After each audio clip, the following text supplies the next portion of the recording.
Mystérieux. Ouh là là. Qu'est-ce que c'est? On ne sait pas. Mystère.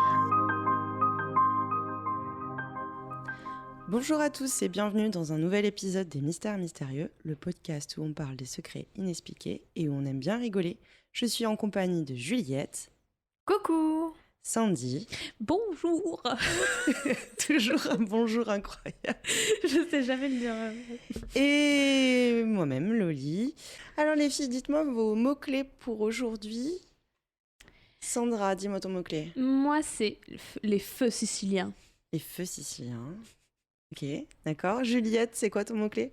Stone Age. Ah, c'est un peu plus classique. Parce que les feux siciliens, je m'attends à une série...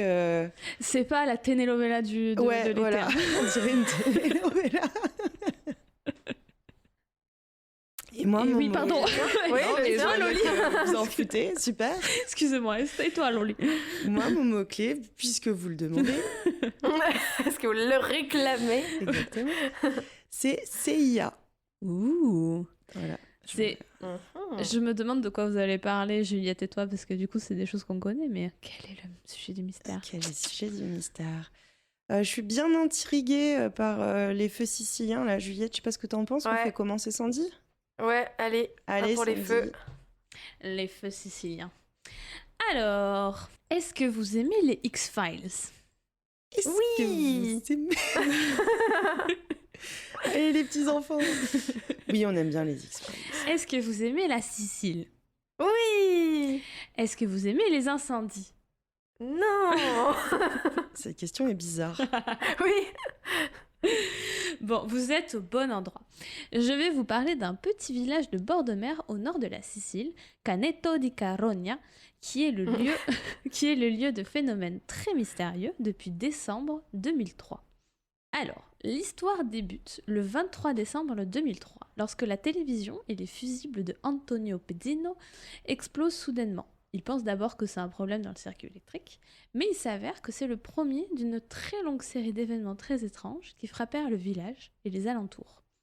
Par exemple, les fusibles s'enflamment sans raison apparente, l'électroménager prend feu soudainement, les serrures automatiques des voitures s'enclenchent et se renclenchent toutes seules, et s'éteignent toutes seules.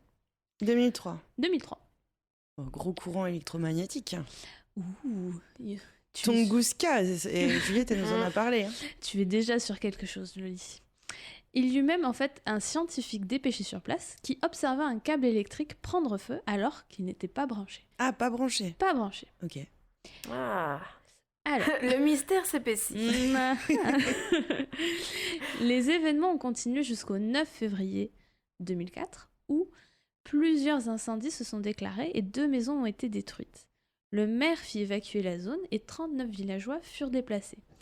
L'électricité fut coupée dans le village, mais ça n'a pas empêché les incendies de continuer. En 3 mois, on comptait 92 incendies. Pourquoi tu nous pointes du doigt comme Parce ça? que je vous accuse. J'accuse. Se fait engueuler encore. Non, Eh oui. c'est encore la Donc on n'a jamais mis les pieds en Sicile. C'est ça. C'est la déformation professionnelle, tu sais. Tu fais du bruit, je t'accuse. Alors, tout le circuit électrique fut changé et pendant plusieurs mois, il n'y eut plus d'événements particuliers. Les habitants ont même pu retourner chez eux en espérant que ça s'arrête. Mais les feux ont repris en octobre 2004 et les habitants ont été de nouveau évacués jusqu'en avril 2005. Une enquête fut ouverte par les pouvoirs publics. Les premières hypothèses, en fait, s'orientent vers une cause naturelle. L'activité sismique et volcanique dans la région causerait une des vagues d'ondes d'électromagnétiques et qui causerait tous ces événements. Il ne faut pas oublier que l'Etna est pas très loin, à 2 heures, et en fait, il y a une activité sismique avec la gestion de 2 plaques, je crois, dans la région. Ok. Je te salue pour tes performances mimées que les auditeurs n'auront pas. Oui, mais je peux pas m'en empêcher. Va falloir faire une audio description de tes mains. Ce qui est étonnant, c'est que t'as d'autres parties du monde où t'as des des plaques comme ça qui bougent tout le temps et il n'y a pas ce genre de phénomène. Oui, et notamment, en fait, c'est vraiment parce qu'ils étaient en recherche d'idées là-dessus, parce que beaucoup de scientifiques disent que des incendies causés par des ondes sismiques, enfin des ondes électromagnétiques, en fait, les incendies dans les volcans sont causés par d'autres trucs, pas par les ondes. Donc cette idée au début, elle est là, Ouais. on va chercher un peu loin, quoi. Alors, il y a une équipe de spécialistes menée par le chef de la protection civile local Francesco Venerando, qui avançait une autre hypothèse. Ils ont pu détecter à Caneto di Carogna et dans les environs des impulsions électromagnétiques très courtes et extrêmement puissantes. Et pour eux, aucun phénomène naturel ne peut causer ces impulsions. C'est les extraterrestres. Ah, il y a plein d'explications Trop possibles bien. et les ovnis en font partie. Trop bien. Donc pour eux, c'est clair, c'est pas possible que ce soit naturel. Et l'équipe de Venerando fut également témoin de phénomènes inexpliqués en plus des incendies. Par exemple, à quelques kilomètres de Carogna, ils ont pu découvrir une énorme empreinte rectangulaire dans un champ. Elle était longue de 40 mètres et large de 15. Et en fait, c'était une empreinte de brûlure. La végétation était brûlée à cet endroit-là. Comme un crop circle. Pas le crop circle, la végétation, elle est aplatie. Là, c'est brûlé. Ah d'accord, ok. Et en fait, Donc c'était un vaisseau qui avait atterri. ça fait partie des hypothèses. Et en fait, en analysant les brûlures, ils ont pu découvrir que les ondes électromagnétiques peuvent être à l'origine de ces brûlures. Ah. J'ai pas trop Ah compris la ouais. science derrière, Mais mais pourquoi en triangle? Parce que En rectangle. éventuellement une traîne en triangle, pardon. Pardon, tu m'as dit? en rectangle. En rectangle. Oh, putain. Mais pourquoi un dodécaèdre? Le nombre de faces a son importance. Donc, le triangle, ça me semblait louche. Le rectangle, bon, ça pourquoi passe. pas. Non, mais éventuellement, tu vois, s'il y a des traînées, tu vois, un petit peu approximatives, tu pourrais te dire pourquoi pas, mais là, c'est Alors, c'est vraiment bizarre. dans les articles et le rapport, ils disent de forme rectangulaire, mais effectivement, ça peut peut-être être une traînée. Une traînée peut être rectangulaire. C'est un peu vague, la façon dont c'est décrit. Et dans les autres événements inexpliqués, il y a eu un truc, moi, ça me fascine. En fait, des membres de l'équipe de Venerando, en hélicoptère au-dessus de la mer, ont été percutés en plein vol par quelque chose, ils savent pas ce que c'est. En fait, 3 des pales de l'hélicoptère ont été brisées, ils ont dû faire un atterrissage en urgence, et ils pensaient que c'était un oiseau, mais il n'y avait pas de trace de sang ni rien. Ils n'ont jamais compris ce qui s'est passé. Pendant leur recherche. Pendant leur recherche, ouais. Ah, c'est ouf. Et il y a eu aussi, en décembre 2005, un camion qui a démarré tout seul dans les cales d'un ferry dans la région, déclenchant un incendie à bord. Voilà, il se passe des trucs un peu foufous, quoi. Il n'y Mais a pas la mafia en Sicile? il y a la mafia un peu partout, mais oui. Oui. C'est vrai. Alors, qu'est-ce qui est à l'origine de ces événements? D'abord, il y a la piste du test militaire. Ah, j'adore. Les armes Tesla, tout ça. Venerando n'est jamais arrivé au bout de ses observations, car en 2007, le gouvernement a coupé le budget de son étude, ce qui pousse certains à affirmer qu'il commençait à approcher de la vérité. Car à travers leurs analyses, Venerando et son équipe ont pu comprendre que la source des ondes venait de la mer. Mais son étude fut stoppée avant qu'ils aient pu déterminer avec exactitude la source géographique. Il y a un journaliste italien, Antonio Mazzeo, qui avance qu'il aurait des preuves qu'une flotte américaine effectuait des exercices militaires maritimes dans la zone épinglée par Venerando. Il pense que les incidents seraient liés à des essais militaires d'armes électromagnétiques. Eh oui.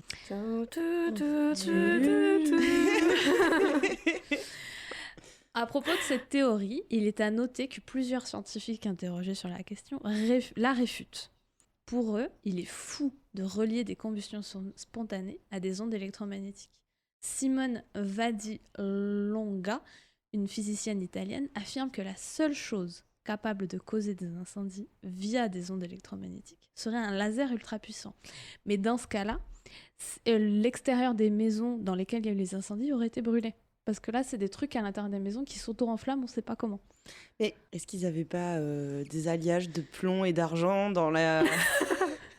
Dans la bouche. dans la bouche? Parce que la combustion spontanée, maintenant, on en connaît un rayon. Tu crois que c'était des cas de dents explosives? Là, c'est plutôt trahi par l'installation électrique. Mais donc voilà, là, il y a cette théorie que ce serait des essais militaires. On ne sait pas trop comment, ni avec quoi exactement. Et il y a aussi l'hypothèse que ce serait un pyromane en série. Forcément, la piste criminelle a aussi été envisagée, mais sans succès. Jusqu'en 2014, où les feux ont repris soudainement. Mais cette fois-ci, un coupable a pu être arrêté grâce à des caméras cachées dans le village. Les habitants n'étaient pas au courant des caméras cachées, je tiens à le signaler. Waouh, la vidéosurveillance. C'est ça. En fait, Giuseppe et son père Nino Pezzino furent inculpés dans 40 incidents sur la période 2014-2015. Leur but était d'attirer l'attention des médias sur l'affaire et surtout d'empocher du pognon. Comment ça? En fait, ils avaient eu vent d'autres affaires où les victimes avaient demandé des dommages et des intérêts à l'État et ils avaient gagné des fortunes. Donc, ils voulaient monter un dossier. C'était une arnaque à l'assurance, en fait. C'est ça. L'ennui, c'est que ils ont été accusés de 40 des incidents du coup des feux de 2014. Et Venerando lui-même dit que la série de 2004 et 2014, c'est pas la même. C'est pas du tout les mêmes sortes d'incendies. Et que Giuseppe et Nino Pezzino, en fait, ils sont pas responsables de tous les incendies de 2014 et de 2015. Ok, et les feux étranges, en fait, c'était 2004-2005, tu disais, mais après, ça s'est arrêté, en fait. Les feux se sont arrêtés, mais en fait, les événements inexpliqués dont je vous parlais, l'hélico, c'est en 2007. Il y a eu aussi les traces qu'ils ont retrouvées de 2004, c'est sur la période 2004-2007, jusqu'au moment où l'étude s'est arrêtée. Voilà, les incendies ont vraiment duré jusqu'en 2005, mais il y a eu toutes sortes de trucs qui se sont passés après. Et là, depuis une dizaine d'années, écoute, j'ai pas des choses où... J'ai pas ouais, vu t'as pas trouvé... okay. Non. Les incendies se sont arrêtés en 2015 et depuis, apparemment, le village est un village fantôme aussi. Les gens sont partis. Donc il se passe peut-être des trucs, mais les gens n'y sont plus. Oui, les câbles électriques prenaient feu sans être branchés. En même temps, franchement, il y a certaines nuits, ils décrivent, c'est horrible, quoi. Certaines nuits, il y avait 50 incendies. Enfin, tout prenait feu dans le village, quoi. T'avais un fusible qui pétait, toute la maison brûlée. Il y a certains habitants qui ont dit, on a vu notre maison brûler, on était à l'intérieur. Je comprends que les gens soient barrés. Ouais. Et tu comprends pas pourquoi, en plus.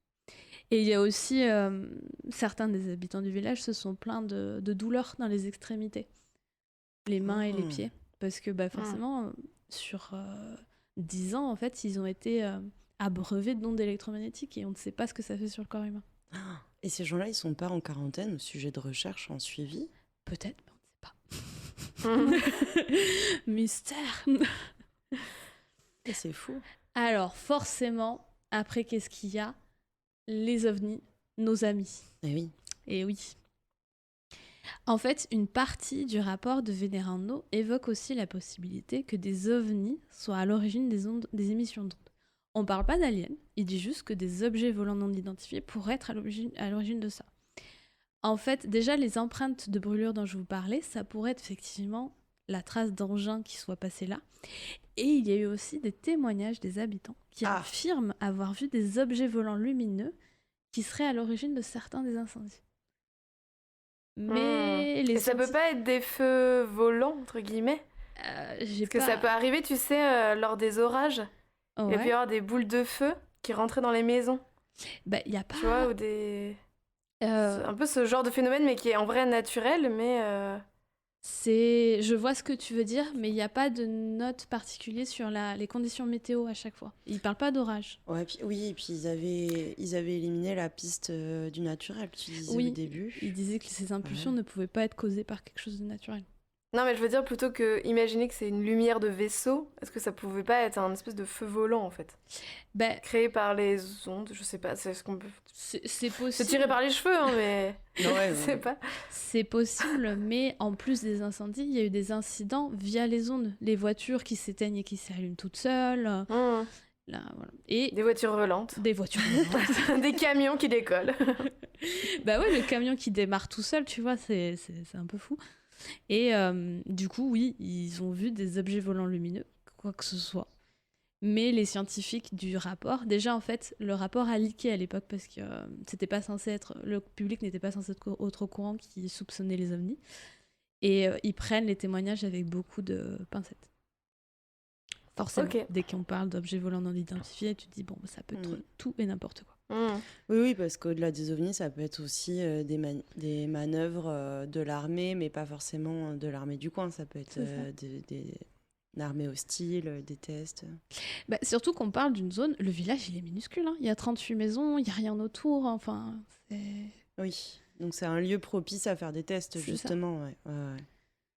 Voilà. Et forcément, la dernière solution... Qui tu peux accuser devant l'absence d'explications scientifiques fiables dans une région fortement croyante et pratiquante? El Diablo. El Diablo. Alors, et oui, pour certains des habitants de Canneto, ça ne fait pas un pli, le malin est dans les murs de leur maison. Ça ne fait pas un pli. Bienvenue dans ce podcast des années 50. Alors, surtout que à l'époque, en 2004, le prêtre Gabriele Amorf, le président de l'Association internationale des exorcistes, je ne savais pas que ça existait, l'amicale des exorcistes. La confrérie de l'omelette géante, quoi. Oui, c'est des ça. exorcistes. Pour lui, il affirme qu'il n'y a qu'une seule explication possible. Il explique que ce qui se passe dans le village est l'exemple typique du mal qui s'est introduit dans une demeure où on l'a invité. La cause serait, selon lui, l'utilisation de la magie noire ou blanche, je le cite, le chemin préféré de Satan. Wow. Et il a l'air de bien connaître Satan. C'est vrai que nous, ça nous fait rire, mais finalement, ça nous fait plus rire que la théorie des aliens.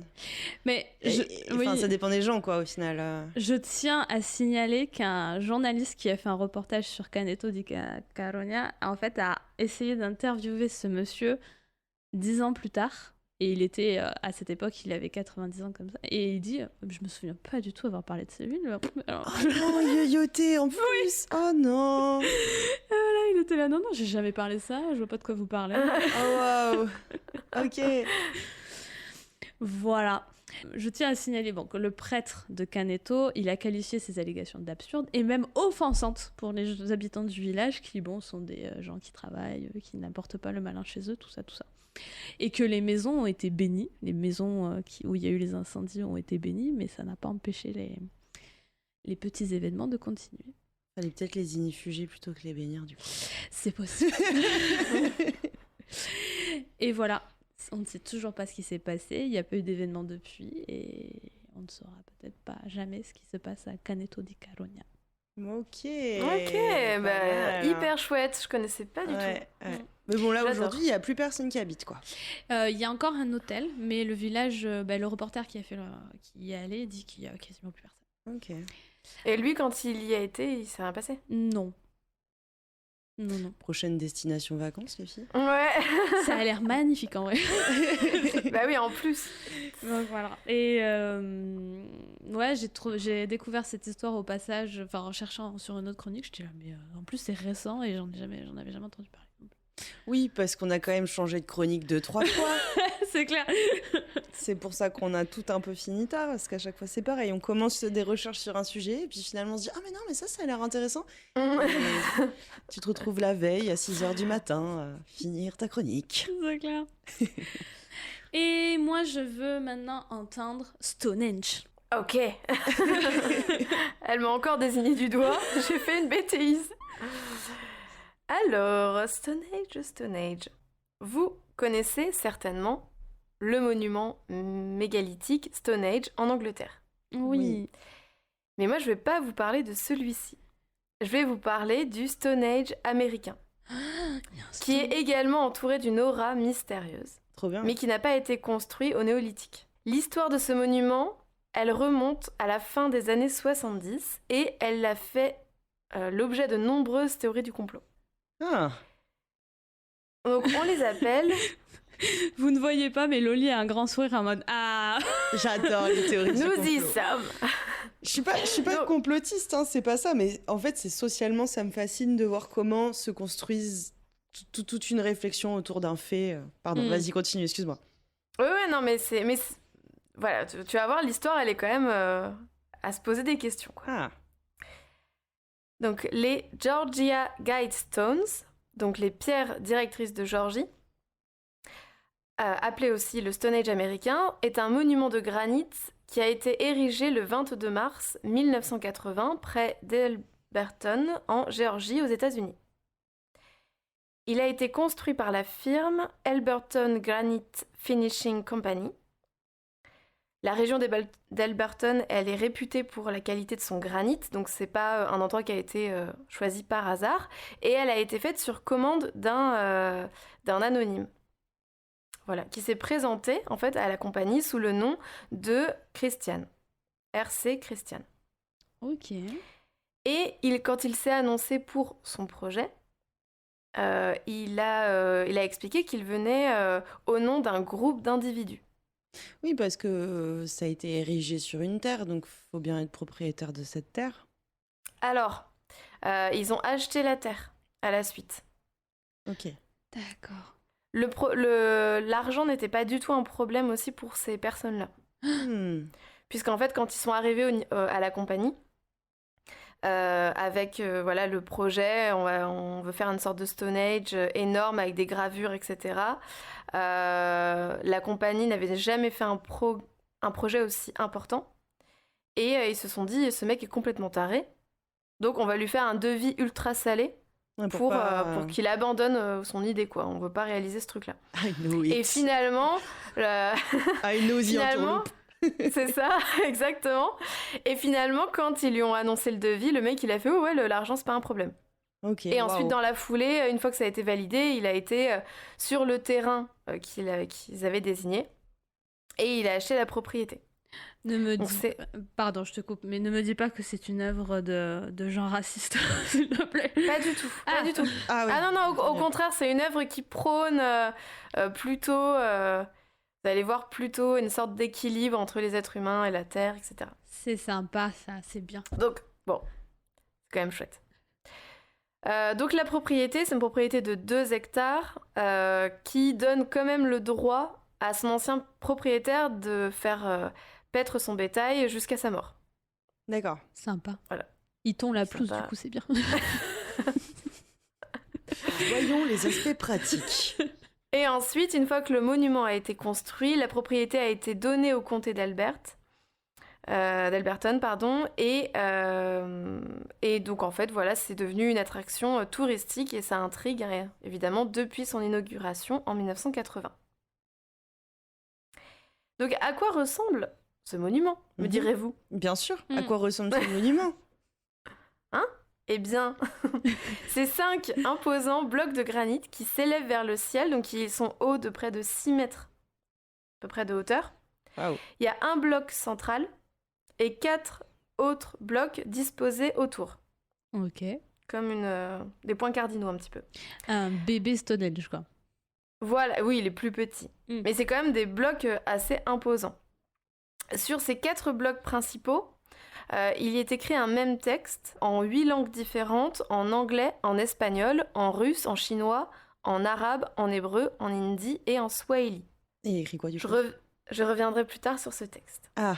Ensuite, nous avons une petite plaque de granit plus petite qui repose sur les 5 blocs en hauteur, comme un petit toit, si vous voulez, qui comporte cette fois-ci des inscriptions en babylonien, en grec ancien, en sanskrit et en hiéroglyphes égyptiens. Et là, qui donne plutôt l'objectif de la structure, qui est que ces pierres nous guident vers un âge de la raison. Waouh. Ok. Donc bon, un projet un petit peu mégalo tout de même. La structure fonctionne un peu comme un calendrier astronomique. Notamment, il y a un trou dans la pierre horizontale du haut qui donne la date à midi. Un trou montre l'étoile polaire dans la colonne centrale et les 4 blocs extérieurs sont orientés pour marquer les différents cycles de la Lune. Oh, mais c'est génial. Ouais, dis donc. C'est super. Exactement comme Stone Age, où il y a des pierres qui sont plus ou moins alignées en fonction des astres. Et donc la compagnie de granit a fait appel à un astronome pour pouvoir axer précisément ces blocs aussi, voilà, pour que C'est la trop bien. structure marche. Tu m'étonnes que ça ait coûté cher. Ouais. Ah bah oui, non mais c'est un travail incroyable. Donc l'ensemble doit pouvoir résister aux grandes catastrophes et servir de guide pour l'humanité le plus longtemps possible. Donc revenons aux instructions, Eh oui. puisque maintenant on a l'objectif de la structure, mais quelles sont les instructions pour réussir cet objectif de paix et d'harmonie? Nous avons 10 commandements Ah, Ok. précis. La marche à suivre. donc ça, c'est ce qui est écrit dans toutes les langues. Prenez des notes, s'il vous plaît, pour un âge de raison. Alors, donc oui, c'est ce qui est écrit dans les 8 langues, D'accord. sur les 8 faces des 4 blocs.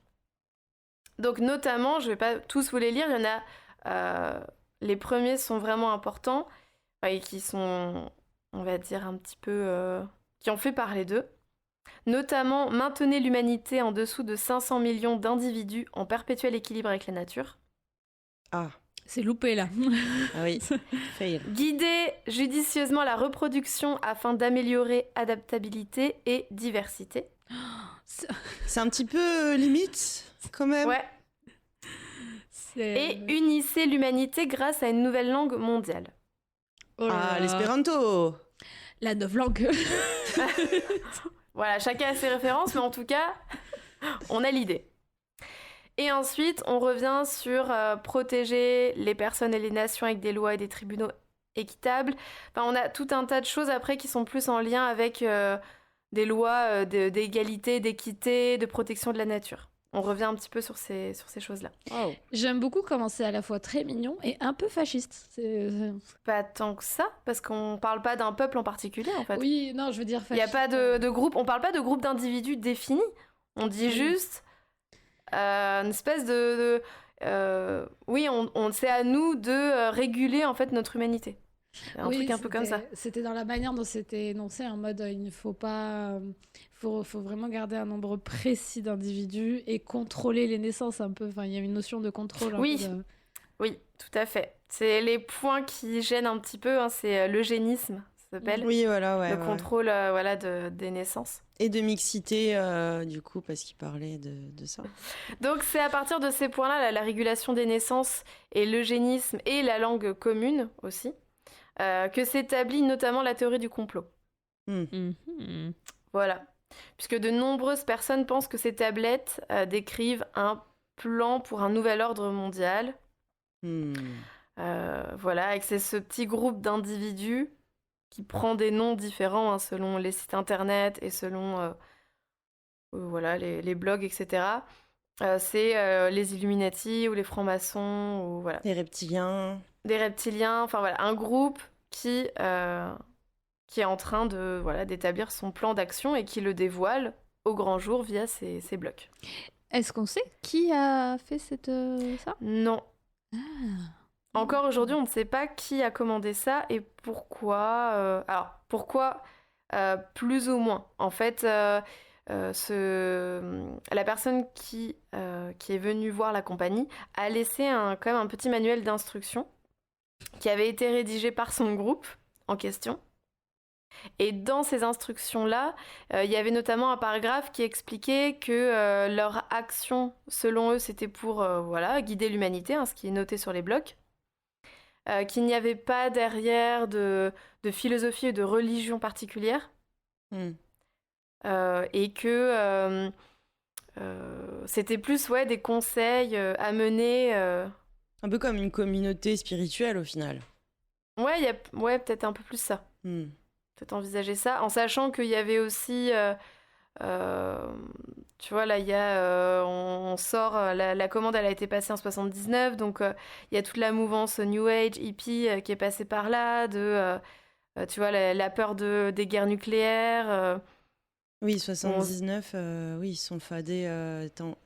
T'es en pleine guerre froide. Ouais, coup. la guerre froide, on y est encore. Ouais. Donc, t'es encore en guerre froide. voilà. Donc il y a certainement ces peurs-là qu'il y a derrière aussi. Waouh. C'est fou qu'ils aient réussi à faire tout ça dans l'anonymat.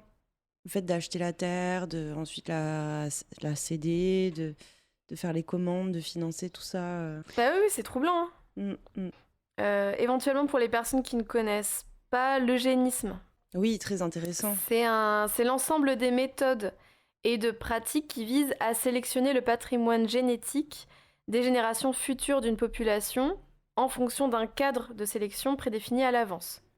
Donc c'est des méthodes plus ou moins discutables et qui ont été notamment très étudiées au début du XXe siècle et en fait à la suite de la Seconde Guerre mondiale où les nazis faisaient énormément d'expériences pour ça, notamment pour des enfants handicapés, etc. Ça a été après abandonné en fait. C'était un peu trop, Oui, bah, bien sûr. un peu trop choquant. Dans le contexte. Mais voilà, il y a malgré tout, est-ce que c'est discutable? Est-ce qu'il y a un eugénisme plus ou moins positif ou négatif? Oui. Voilà. Oui. On fait quand même, malgré tout, voilà, au début de la grossesse, on fait quand même des tests pour savoir si l'enfant est lourdement handicapé ou non. Il y a possibilité d'avorter. Il y a Quelque quand même part, des c'est choses. une forme d'eugénisme. Voilà, de exactement. sélectionner ça, oui, bien sûr. Donc, Un degré ça reste- différent, mais oui. voilà, en fait, à partir de quel moment on arrête ce truc-là? Ouais. Mais ce qui est perturbant, en fait, dans l'histoire là de Stonehenge américain, c'est qu'ils disent il faut sélectionner les naissances et tout ça, sans donner de critères en fait particuliers, c'est juste il faut. Non, si, c'est ils ça, parlent de ratio, non, ils disent pas un ratio ethnique ou... Je sais. Guider judicieusement la reproduction afin d'améliorer adaptabilité et diversité. Donc Ah, on parle de diversité. diversité, hein. Ça Il veut y a pas, tout et rien dire. Alors, adaptabilité, effectivement, est-ce qu'on peut penser à reproduire des individus qui vont mieux s'acclimater, je sais pas, à un changement oui. climatique, à, tu vois, des forces de chaleur, Ouais. à des environnements précis? Est-ce que tu choisis, là, on est dans une région humide, tu mets des individus qui, tu vois, qui sont pas, Qui souffrent qui sont pas bloqués, voilà, ouais, qui souffrent ouais. pas de l'humidité. À cet endroit, tu mets des gens comme ci, comme ça. Bon, Ah ouais, ça c'est complètement se discute. mégalo, hein. Ah ouais, complètement mégalo. Non, le coup Ouais. de garder la population en dessous de 500 millions de personnes, tu fais quoi des restes des gens? C'est- Bah, c'est là où ça Tout à s'apparente à une fait. forme de fascisme, quoi. Enfin, de dictature. C'est Oui, voilà, contrôle c'est des comment tu naissances en désignes. Chine, ouais. En sachant que, voilà, c'est vraiment le point majeur de la théorie du complot. Mhm. Puisqu'après, du coup, ça fait naître des théories selon lesquelles tout ce qui a suivi certaines guerres, des virus, notamment le Covid, on a retrouvé un peu cette idée-là aussi, que c'est créé notamment pour réguler Oui. la population et faire descendre l'humanité parce que la surpopulation engendre... T'avais ça. Oui, effectivement, t'avais ces théories pour les guerres mondiales aussi, qui étaient moyen aussi de réduire les populations dans Mais des... Ouais. comme t'as toujours un bon vieux boomer là qui dit oh une bonne guerre ça Ouais. nous ferait du bien, putain. Ouais. Entendre des trucs comme ça, sérieux. Voilà. Mais c'est intéressant parce que aujourd'hui, on pense, enfin il y a de plus en plus, je vous en mettrai d'ailleurs dans la description, des articles de scientifiques, de sociologues qui tendent à penser aujourd'hui que c'est ce qui va se passer, c'est-à-dire que aux alentours de 2100, la population mondiale, elle aura chuté. Hmm. Ah, Et qu'éventuellement, on arrivera à des chiffres à peu près de ce type-là. En fait, la tendance qui est à avoir une population qui grandit un peu de manière constante et exponentielle, c'est quelque chose, là, on arrive à un pic et qui va ensuite redescendre de manière drastique puisque, on le voit dans les pays occidentaux, en fait, c'est des populations qui diminuent aujourd'hui. Oui. d'accord. Parce que le taux de natalité est plus faible et parce que le taux de mortalité est plus important. J'avais, moi, lu un article récemment pour l'Italie. En fait, ils sont en train de dire qu'il va y avoir une vague argentée parce que le taux de natalité est en chute libre là-bas. Oui. Après, c'est à peu près la même chose dans tous les pays d'Europe, je pense. Oui. Et en fait, le pays dans lequel la population diminue carrément, c'est le Japon, Oui, c'est vrai. notamment. C'est- Et ça va certainement faire ça après dans tous les pays Ok. du monde. Bah, ce que j'adore, Juliette, aussi avec ton histoire, c'est que ça peut tout à fait être un millionnaire un peu mégalo qui a fait son petit projet artistique et puis ciao les ciao les gars. Voilà, c'est certainement ça. Hein, genre, moi j'ai une vision du monde, je la propose à l'humanité. Voilà, enfin. Finalement, pourquoi pas? Oui.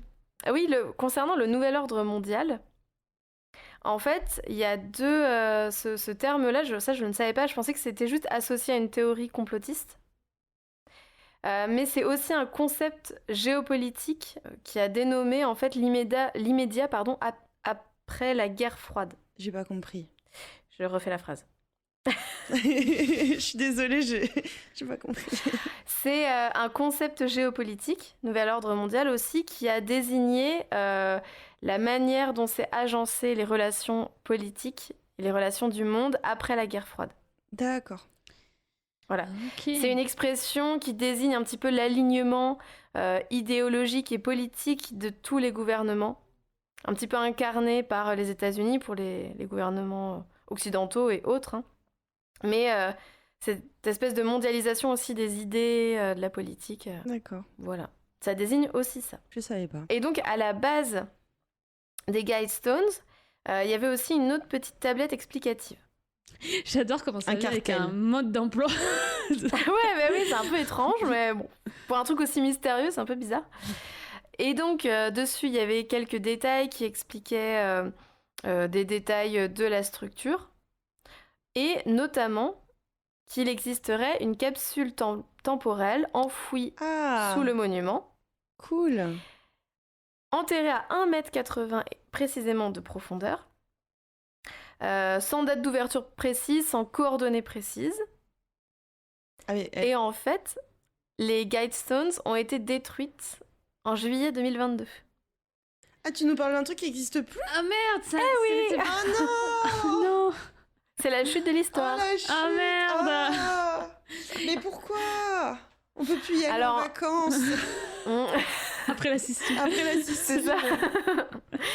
Non, en fait, il y a eu une explosion. On a fait exploser un des blocs de granit le 6 juillet 2022, précisément.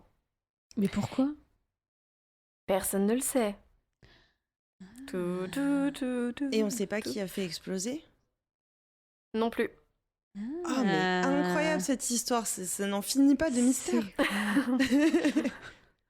Ok. Après, c'était trop fragile. Et donc, les autorités ont décidé de démolir la structure. Mais il y avait un des piliers qui était parti. Et ils ont pas trouvé de capsule temporelle alors? Voilà. C'est là où je voulais en venir, c'est que officiellement, il n'y avait rien. Officiellement. On ne sait pas, voilà, apparemment. Ils ont dit, bah non, il y avait juste une dalle de béton sur la terre, on n'a rien trouvé. Oui, une Mais- dalle de béton. Air quote. Ils auraient pu faire une enquête auprès du vendeur de granit ou pas? Est-ce qu'ils ont interrogé les gens qui ont construit ça pour savoir? En fait, le vendeur, la compagnie de granit a eu de l'argent. Enfin, c'était dans le contrat, si vous voulez, de garder l'anonymat. Qu'ils n'ont pas le droit de révéler cette information. Ah, donc c'est une clause de confidentialité en fait. Ouais, exactement. Ok. Oh. Ah, donc il y en a qui sachent. Il y en a qui sachent. Il y en a qui... Ouais. Putain, Il ça- faut les trouver, c'est il ça- faut les torturer. Ouais, si ça se trouve, il y a eu un conflit en interne, tu sais, sur, dans les gens qui ont géré ça. Ils ont tout cassé. Ah ouais, t'imagines genre, oh non mais Robert là c'est pas possible ce qu'on a gravé dessus là, moi je suis plus du tout d'accord.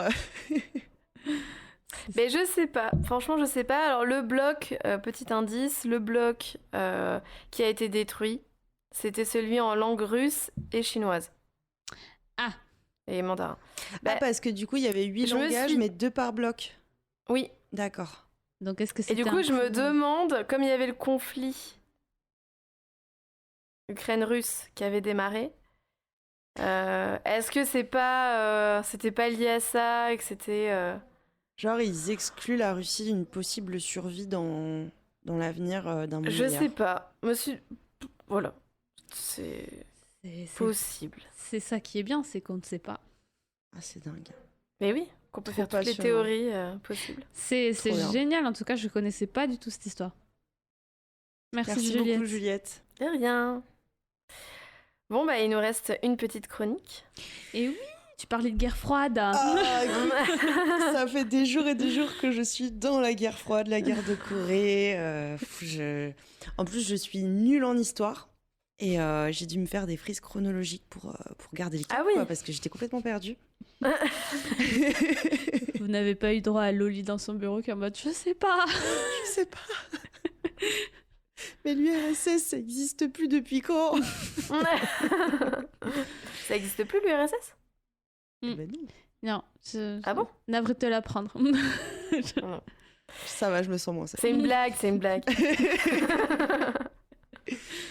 Ben moi, du coup, donc, je vous emmène en 1951, en France. Au mois d'août, un phénomène étrange se produit dans le village de Pont-Saint-Esprit.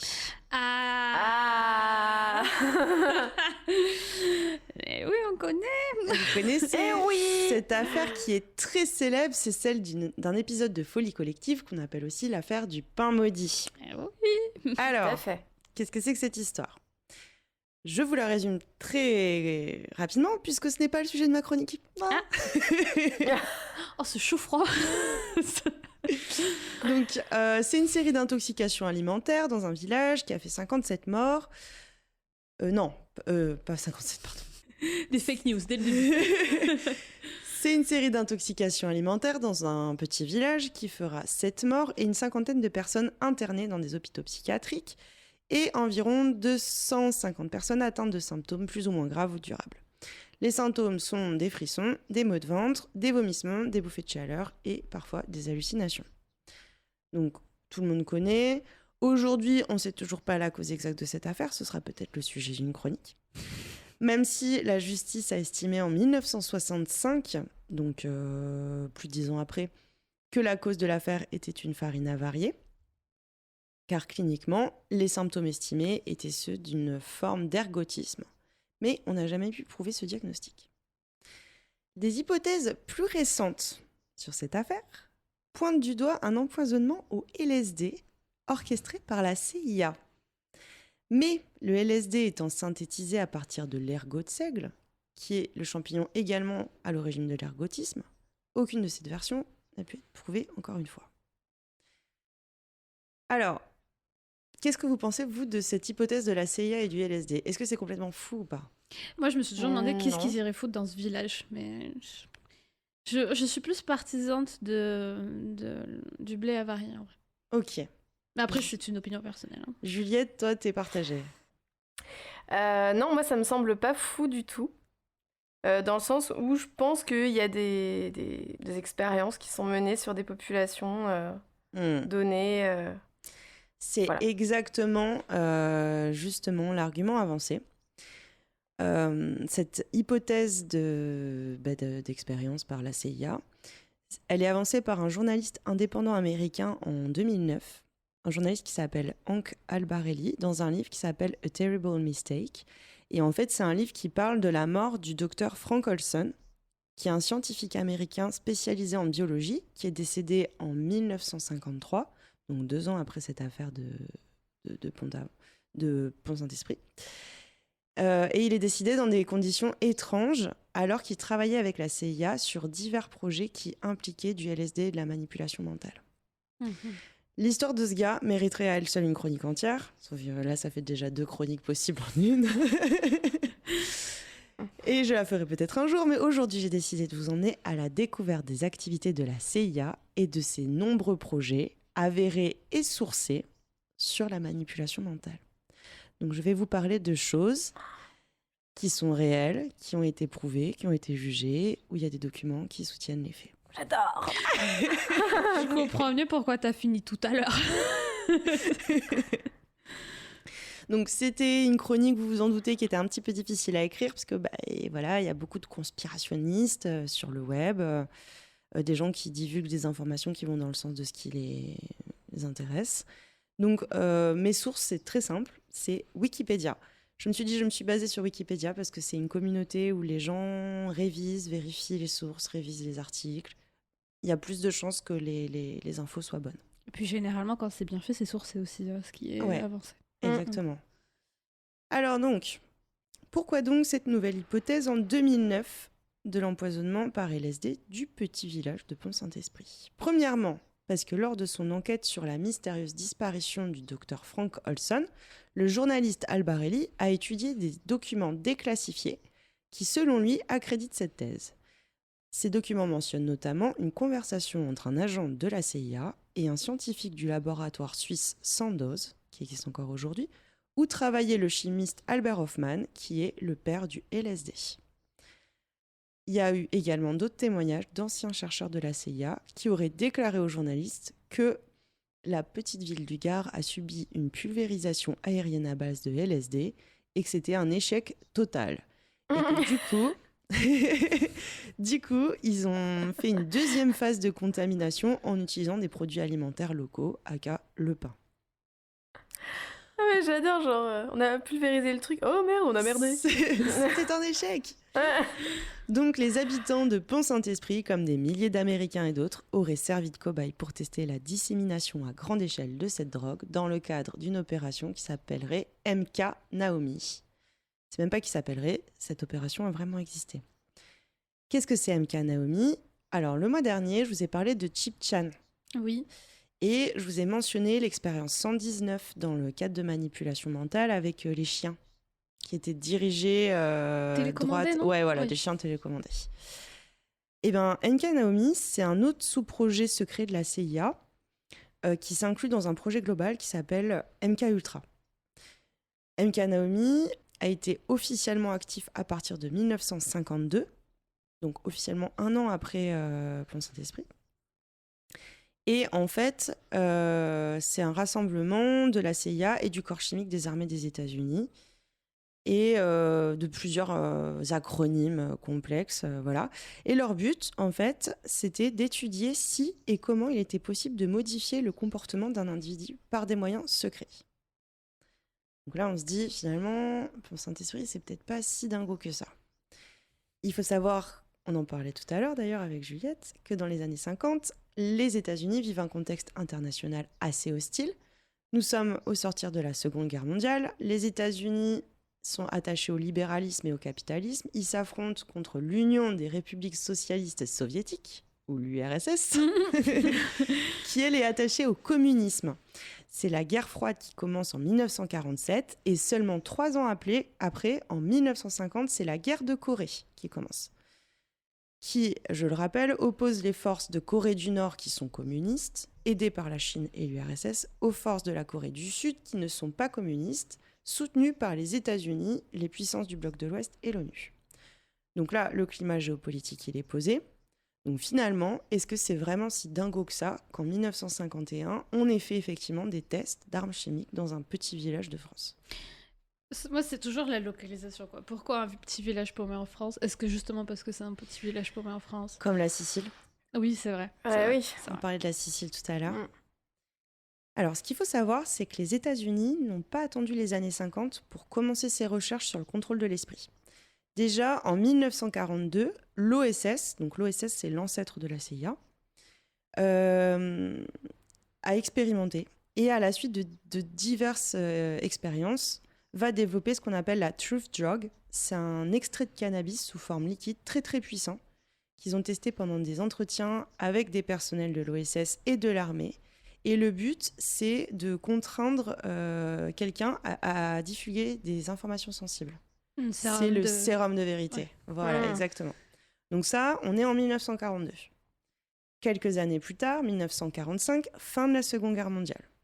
L'armée des États-Unis investit une ancienne base militaire en Allemagne qui est connue pour être utilisée comme centre d'interrogatoire.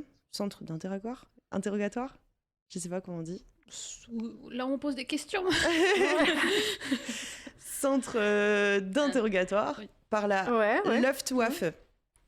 Donc, ils ont réinvesti des bâtiments auparavant utilisés pendant la Seconde Guerre mondiale en Allemagne, pendant le Troisième Reich. Là, s'y passent des expérimentations diverses de manipulation mentale et de modification du comportement. Le lieu est rebaptisé le lieu Camp King et il présente l'avantage, par sa situation géographique, d'être un endroit où on peut tester des techniques d'interrogatoire sur des prisonniers en dehors du territoire national des États-Unis et de sa juridiction américaine. Ce qui fait qu'on peut faire des choses qui ne sont pas condamnées.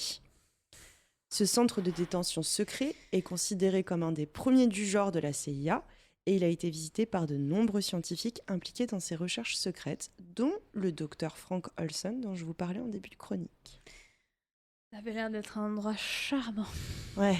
Ah, ça doit être horrible. Et ça, Ouais. ça a vraiment existé. C'est vraiment vrai.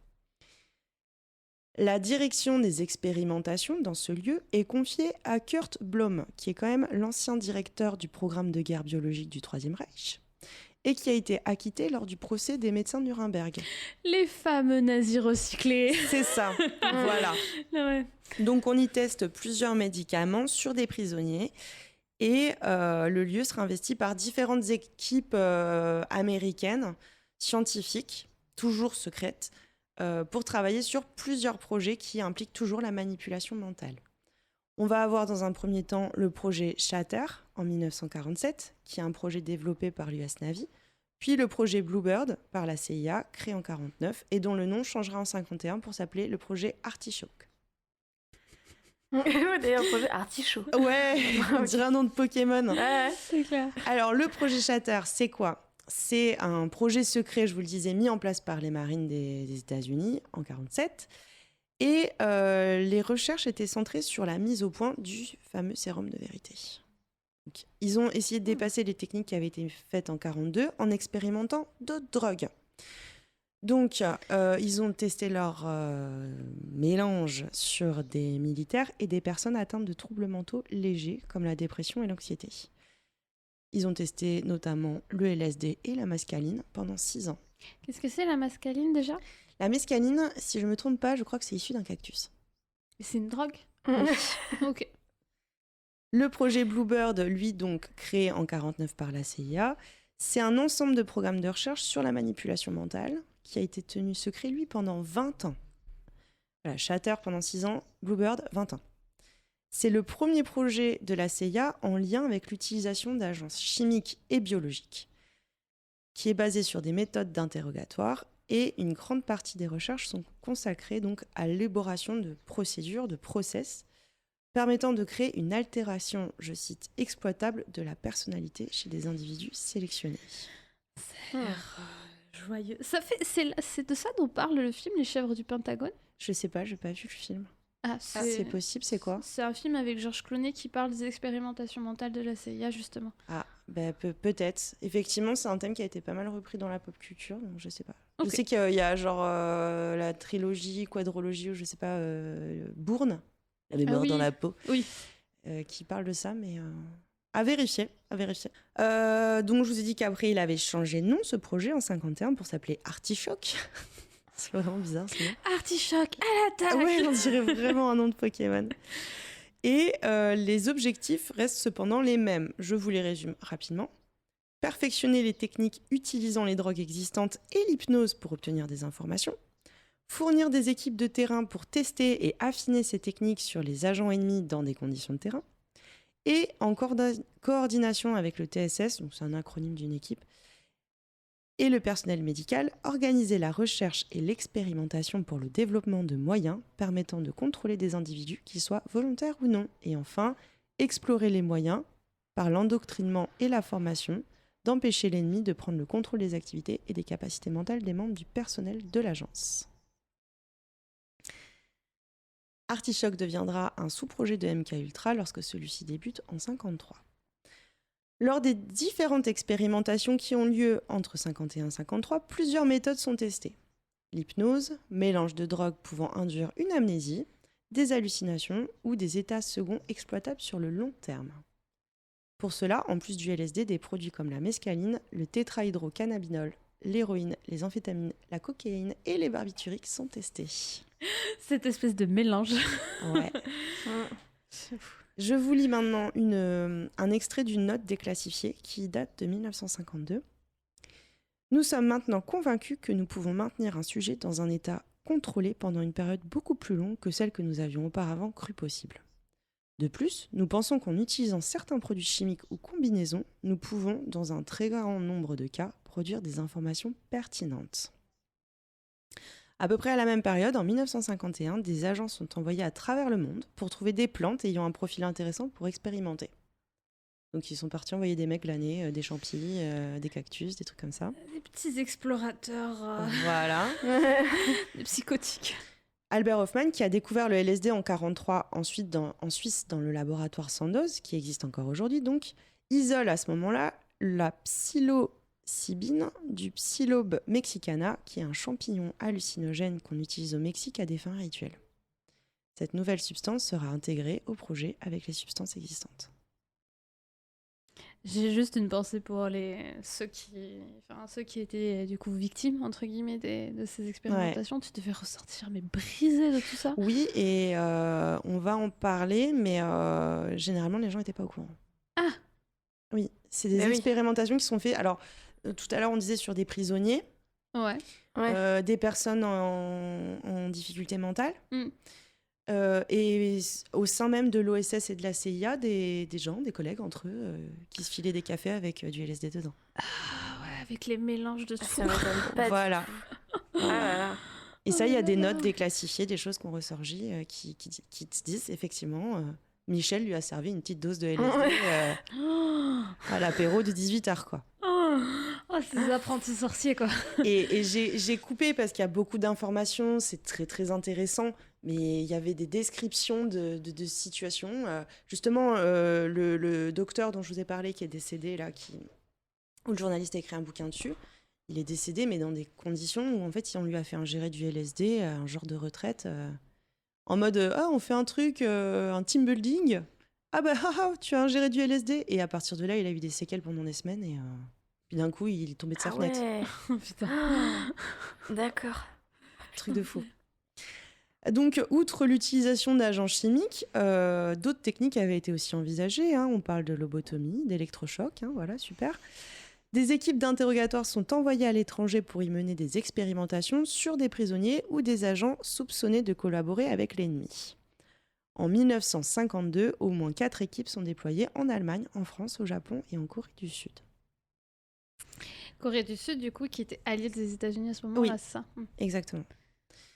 Donc, je vous parle du LSD depuis tout à l'heure, et je pense qu'il est bon de se noter que cette substance, à cette époque-là, a été utilisée aux États-Unis que depuis peu de temps. En effet, la première livraison de LSD aux USA date de 1949. Elle a été faite par la firme pharmaceutique Sandoz, dont un des chimiques, dont j'en parlais tout à l'heure, Albert Hofmann, avait découvert le LSD en 1943. Cette première livraison se fait officiellement pour les expérimentations dans un hôpital psychiatrique à Boston sur une centaine de volontaires menés par le Dr Hyde. En échange, l'équipe de recherche devait communiquer ses résultats au laboratoire, ce qui n'a jamais été fait. Ces expérimentations ont été présentées lors de la conférence annuelle de l'Association américaine de psychiatrie en 1950, donc un an après, et a attiré l'attention de la CIA, qui du coup a commencé à financer plusieurs sous-projets confiés au Dr Hyde. Sauf que seul le Dr Hyde et son supérieur connaissaient l'origine du financement. Parmi les études, une étude impliquant des étudiants de l'université d'Harvard qui étaient payés $25 pour expérimenter les effets du LSD pendant une journée. C'était une autre époque. La définition d'une bonne journée, techniquement.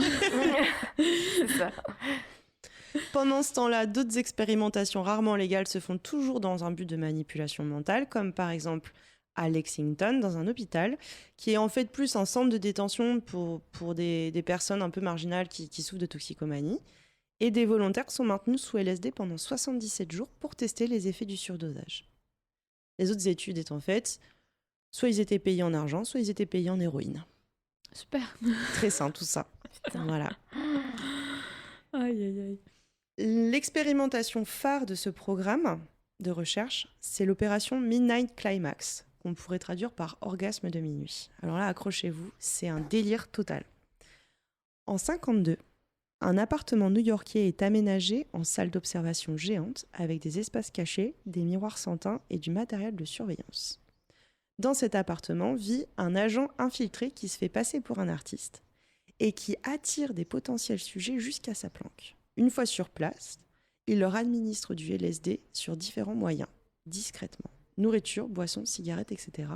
pour les droguer à leur insu et avoir comme ça des statistiques sur des personnes ayant des profils tous différents. C'est affreux. C'est complètement Je affreux. digère moi-même ce que je viens de raconter de ça. Face au succès de cette expérience, ça s'arrête pas là. L'organisation s'étend avec 2 nouvelles planques à San Francisco et un réseau de maisons closes où des prostituées sont payées $100 la nuit pour appâter des personnes et leur donner de l'alcool contenant du LSD. Tout ceci est filmé. Ah, c'est glauque à souhait. Est-ce qu'ils étaient au courant des effets de dépendance à cette époque ou pas? Oui, ils avaient déjà testé parce qu'ils avaient parmi les expériences rendu des gens accros on purpose volontairement, puis après testé des sevrages vénères. Donc en fait, tu peux te retrouver du jour au lendemain accro au LSD, tu sais pas pourquoi. Oui. C'est génial. Ouais. Et justement, c'est bien que tu en parles parce qu'on y vient. En plus des maisons closes, des agents étaient également dépêchés dans des endroits publics pour y droguer des personnes ciblées opportunément, comme des bars, des restaurants et des plages. Mais, comme tu disais, le suivi de toutes ces personnes droguées à leur insu ne peut pas être assuré. Et un certain nombre d'entre elles sont hospitalisées et à chaque fois que cela se produit, avec un risque qu'un médecin de l'extérieur découvre l'existence du projet secret. Mais les gars, quoi. Ils vont dans le bar, allez hop, et Et tu te fais ciao. droguer. Puis là, on parle de LSD, mais il y avait évidemment d'autres choses qui étaient testées aussi. Oui, j'imagine. Ces expérimentations vont être menées quand même jusqu'en 1965. Donc ça a duré de 52 à 65. On est presque 10 ans de LSD comme ça dispatché. Voilà. Alors là, je vous le demande encore une fois, est-ce que l'affaire du pain maudit vous semble toujours aussi dingo? Non, pas Oui. du tout. Effectivement. Vu avec ce contexte-là, ouais. Voilà. Alors, c'est quand même ouf l'ampleur de ce projet secret. Et moi, je me suis posé la question, je me suis dit, mais comment ça a pu se développer? Comment ça a pu continuer? Enfin, comment on a pu laisser faire ça? Premièrement, le contexte politique, je vous le disais tout à l'heure, était vraiment moche. Donc, les États-Unis sont prêts à tout pour gagner la guerre froide et ils sont prêts à tout pour gagner la guerre de Corée. Pendant la guerre de Corée, des pilotes américains ont été capturés et ils se sont exprimés sur Radio Pékin pour critiquer la politique des États-Unis, avec des tournures de phrases propres au communisme de l'époque. Lorsqu'ils sont rapatriés aux USA en 1953, ils parlent à leurs supérieurs de tortures qu'ils auraient subies en Corée, physiques et mentales, alimentant les suspicions en lien avec le contrôle de l'esprit. La traque des espions communistes sur le sol américain encourage les institutions à financer la CIA pour faire des études approfondies sur la manipulation mentale. C'est vraiment de la politique. Oui. Ouais. Puis Clairement, ils ça. sortaient, c'était un contexte aussi où ils sortaient de la Seconde Guerre mondiale victorieux, personne ne pouvait les remettre en question en fait, il y avait pas de... Oui, et puis Bah, je c'est- pense qu'éthiquement, ils n'avaient pas les limites, quoi, aussi. Ouais. Et en fait, à partir du moment où t'as un conflit, Oui, t'es prêt à clairement. tout pour arriver. ouais, c'est une guerre de communication, c'est une guerre. Ouais. Surtout que le projet était Ouais. tenu secret, donc personne pouvait dire « Mais qu'est-ce que vous faites, les gars ?» Enfin, Bah, y a eu des inspections en interne où, genre, ils ont dit hop, hop, hop, vous allez un petit peu trop loin. Genre là, le coup de droguer des gens publiquement et qu'ils arrivent par vague de 25 à l'hôpital. Tu vois, bon. Il y a eu C'est quand même dingue. des petites alertes en interne, mais il y en a, ils étaient tellement à fond dedans que. Ouais, c'était il faut c'est- Ils traquer devaient les être à fond de communistes, drogue il faut remplir. Enfin voilà, faut. C'est ça. C'était vraiment la chasse à On s'en l'homme. sert pour une bonne cause et donc tout est permis. Exactement. c'est... Du coup, certaines théories du complot paraissent moins farfelues. du coup. Et encore une fois, je l'ai dit 15 fois, mais je redis, là, je j'invente pas, je dis pas des trucs qui sortent de nulle part. C'est des papiers qui ont été retrouvés, déclassifiés, des enquêtes qui ont été faites, voilà. Justement, voilà, on disait traquer à n'importe quel prix les communistes. Étant à la recherche d'informations sur les progrès soviétiques et chinois sur la manipulation mentale, le directeur de la CIA a mandaté le Dr Wolf, qui est un neurologue de formation, pour mener une étude officielle sur les techniques de lavage de cerveau communistes. Et le Dr Wolf a travaillé sur des dossiers classifiés et a réalisé des entretiens avec des prisonniers. Donc ils ont vraiment, très sérieusement, abordé l'angle du lavage de cerveau pendant cette période. Ça m'étonne pas, mais je C'est dingue. comprends pas. Beaucoup d'argent a été investi de façon cachée pour soutenir ces expériences, vous vous en doutez. Dans une note déclassifiée, le budget prévisionnel pour une année est détaillé et il est estimé à $65 000. et de nombreux financements supplémentaires sont obtenus. Pour les besoins du projet, la CIA a fait appel à divers intervenants extérieurs, des universitaires, des experts spécialisés en cognition, criminologie, médecine, psychiatrie, des hôpitaux, des universités et des pénitenciers et des bases militaires qui servaient en fait de laboratoire où la plupart des sujets sont des personnes atteintes de troubles mentaux et qui ignorent tout de leur rôle de cobaye. Je vous parlais tout à l'heure du partenariat avec le laboratoire suisse Sandoz. C'était un partenariat secret. Un montage a permis de consacrer au projet une part secrète du budget annuel de la recherche et du développement de la CIA, correspondant à 300 millions de dollars, en dehors de tout contrôle budgétaire. Entre 1953 et 1963, les financements supplémentaires accordés au projet se sont multipliés, dépassant 25 millions de dollars. Pour cacher leur origine, les fonds transitent par des sociétés écrans et bidons. Donc ils ont monté des genres d'associations, des trucs de charité, etc. pour financer tout ça. Le projet a connu de nombreux développements, sous-projets ou expérimentations connexes, tous réalisés sous le sceau secret défense.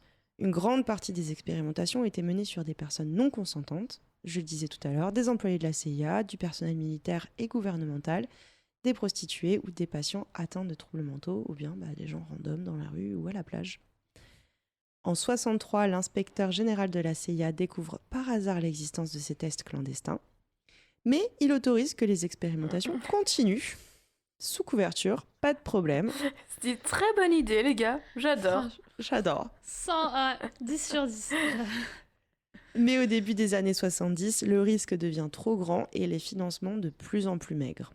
En 1972, 4 sous-projets seulement sont encore actifs et le budget annuel accordé par l'agence est de 110 000 $. L'ensemble des expériences sont arrêtées.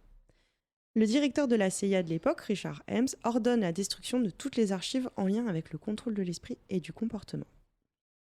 Dans les années 70, il y a eu des enquêtes qui ont été demandées par le président Gerald Ford et le Sénat des États-Unis. Cependant, plusieurs fichiers classifiés ont été retrouvés en 1977. Ces nouvelles révélations ont conduit à une seconde série d'auditions. Une série d'articles du New York Times en 1974 a permis de développer publiquement l'existence de ces programmes secrets ciblant des citoyens américains au cours des années 50 et 60. Ces révélations ont provoqué un retentissement national qui a conduit à la mise en place de plusieurs commissions d'enquête.